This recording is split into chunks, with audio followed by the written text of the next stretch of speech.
Craig, you have an incredible story to do with injury, redemption, coming back, fighting through some struggle. I was 100 feet off the deck and started falling. I landed kind of standing on both legs and just shattered both my legs at 18 months, went back in and amputated.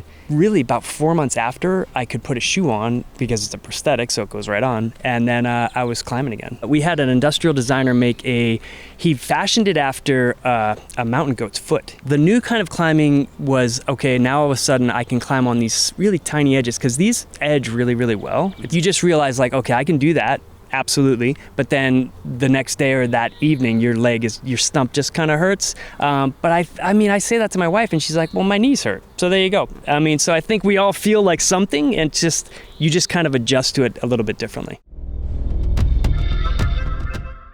Tell me about your new film, because it is available to watch now. What's the name of it and what's the whole premise of it? So it's called Craig's Reaction, and I work with Evolve a fair amount, definitely with shoes and things like that. And the athlete manager said, what's it like now?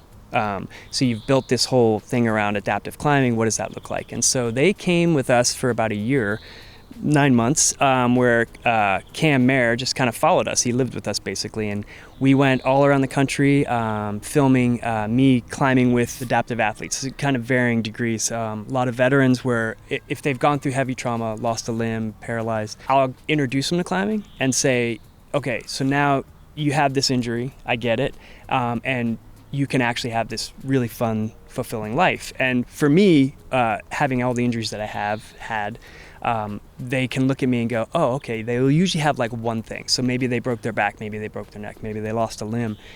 With me, though, I have this like long laundry list of things that broke and that I lost. And so they go, oh, okay, well, if he's doing it, I could probably do it. And so you get this like perspective thing. And for me, it's like perspective is huge. So if they can look at me and go, all right, he's doing it, I'm going to go ahead and do it. And so just get them excited about being outside, learning a new sport, and then introducing them to the lifestyle of climbing. Because, like you, like all of us, we love the whole thing that's built around. So they get a taste of that too, and then they see the whole picture, which is great. Without giving too much of the film away, what are some of the climbing highlights for you during that movie? Is there one moment or one climb that really stood out for you?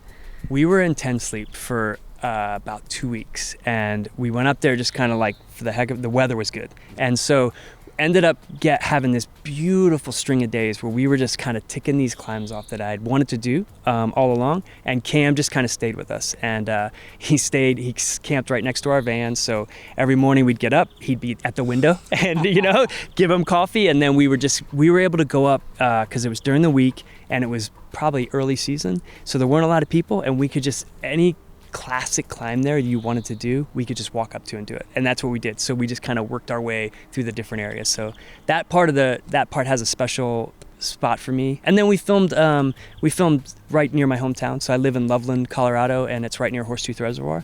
And I've taken photos there. That's about it. And so we went out there several days. The best day probably was Thanksgiving of last year, and we just all bouldered. My family was with me, so my kids were there, my wife, all of our good friends. So it's kind of fun to have that kind of footage too. So just beautiful time to hang out with everyone. I had done it for so long, my body kind of was like, oh, we know what this is. This is a good thing. So it became this great physical therapy.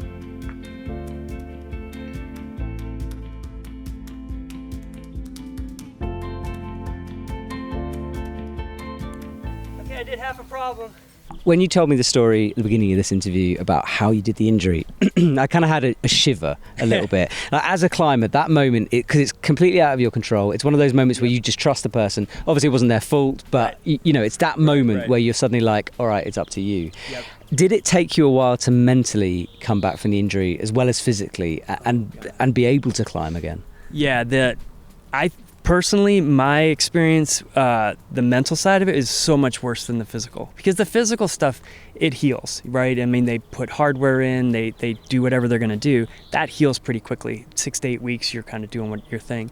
The mental side, it took me probably 2 years where every time I'd get to an anchor, especially if it was a bolted ankle like what I fell from, my head would just unglue. You know, it would just, you're looking at it and you're like, you're not going to fall again, but then you're like, I'm going to fall again, or that bolts are going to pull out, or anything. You know, your head just plays all these games.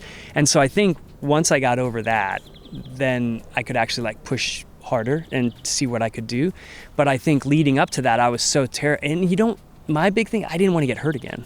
You're just like, I've been hurt enough, and you're certain you're going to get hurt, and then you got to talk yourself out of that. So like that first 2 years was just that learning curve of, okay, I'm not going to get hurt, anchors don't fail, I'm not going to get dropped again. So once I kind of talked myself into that, then it was much easier. He got to the top and he kind of froze. I just could not let go. He was petrified. I thought for sure as soon as I let go, I was going to pick up speed and just go all the way to the deck again. I hear Cindy, and she just started talking, and she said, just let go, you're fine. Once I heard it from her, I was like, okay, I'm gonna let go, and I just let go. And friends and family, were they understanding of your decision to return to the sport, or did they look at you and just think, why? Yeah. You know, we almost lost you, why would you return to this? So my wife was great from the get. She's a core climber as well. She's climbed as long as I have. And right away, we were in the hospital, and she said, look, if you want to climb again, absolutely get it. We'll work together and do that. If you don't want to climb again, absolutely understand that as well. So we had that understanding right away. My extended family, like my parents, I hid it from them for about a year. And I was talking to my mom on the phone, and I accidentally said I was going to Yosemite. I don't know it just came out. And then I thought, oh, I'm not gonna just keep talking really fast. And she got really quiet, and she's like, what did you just say? And I'm like, about what? And she kind of picked up on that, and oh God, they were pissed at first. I mean, they just, like you said, like, you almost died, why would you go back to that? And I tried to explain it. Now it's been, 15 years, 12 years. They're very understanding of it all. They've seen what we do, what we have done with it, and they're very supportive. But every time I talk to them, they're always like, okay, be careful. That's the last thing they say every time. So as a parent and now having kids, I'm like, yeah, if my kid got that wrecked, that would scare me too. So yeah, they're good now. Climbing is what makes me happy. My family is what makes me happy. So that's where I focus my energy. And as soon as I started doing that, things started happening. I was able to work. I was able to do the things I wanted to do and go to the places I wanted to go and be with the people I wanted to be with. Your story is very inspirational, but if we step away from that, because the pure frustration of being a climber at your level, having the injury and then coming back to it, do you get those moments when you're on a climb and you just want your foot to be back, you want to be able to stand on that hold? Does it drive you a little bit crazy sometimes, and how do you deal with that? There are so many times where I'm just like, God, I would love to be able to just, like, today I was going through Talus. I'm like, I would just love to have 2 feet because I could boulder hop better, or you're trying to crack climb and your foot won't go in, or it'll go in too far and it gets stuck, and that's really frustrating as a climber and as just a human. So there's many times like that, but then I also think, like, okay, you don't have it, you can focus on that you don't have it, or you can just focus on I'm in these beautiful spots, I'm doing what I want to be doing. So I kind of lean that way more. I've always been the kind of person who's just says, okay, it's more about what I have than what I don't have. And so I think that's always served me really well. That being said, there's days you want to just throw the freaking leg across you're just done. And that happens. We all have bad days, and then you come back the next day and everything's much better. And the future for you, because you're in this position now where you're an Arc'teryx athlete, people are very interested in your story. Do you have goals, dreams that you're going for within the climbing world that are on the horizon somewhere? I mean, I'm always looking ahead, and I'm always looking kind of like, what can I do as far as an athlete, and then what can I do to also kind of branch out that nonprofit work and help people. And so Cindy and I are going back to Kalymnos here in September. So I have some stuff down there that I want to work on, and then I want to be able to take the adaptive piece kind of in the whole of the world is a bit lacking. It's pretty good in the States, but I feel like, man, now I would love to be able to build that out. So go to different areas, different countries, and show them, okay, this is what can happen, and if with a little bit of support, we can make this a pretty cool thing. So I feel like that's another big pull for me now is going forward. It's like, okay, where can this actually go to? Awesome. Well, Craig, it's been amazing to meet you. I saw pleasure. the pictures initially, and I was like, "How?" That's just. I'm just like, I don't think I could climb that anywhere, and I have all of my legs and arms. So it's been amazing meeting you. Pleasure. If you guys want to watch this film, and I implore you to do that, there's a link in the description below, so you can go and find it. Craig, thank you very much. My pleasure. And I'll see you guys soon.